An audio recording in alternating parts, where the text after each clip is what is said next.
আসসালামু আলাইকুম। যদি আল্লাহ কখনো আপনাকে টাকা পয়সা দেয়, ধন সম্পদ দেয়, ক্ষমতা দেয়, ইজ্জত দেয়, একটা কাজ করবেন কি জানেন?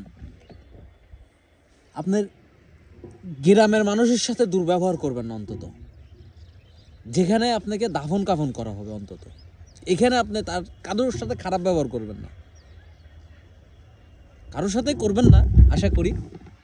অন্তত এখানে অহংকার ক্ষমতার বড়াই দেখাবেন না, যেখানে আপনাকে শুতে হবে সেখানকার মানুষের সাথে আপনাকে ভালো আচরণ, ভালো ব্যবহার এবং চলাফেরা ওইভাবে করতে হবে যেন অন্তত বলতে না পারে অমুক মানুষটা অমুক ছিল।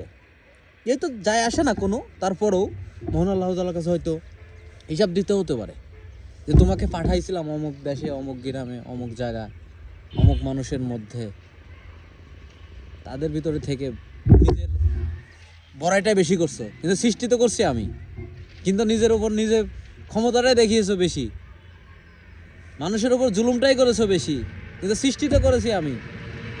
কথাটা মাথায় রাখোনি তুমি, ক্ষমতা দেখিয়েছো শুধু। তো এটার হয়তো হিসাব দিতে হতে পারে, এই জন্য বললাম কথাটা, একটু ভেবে দেখবেন।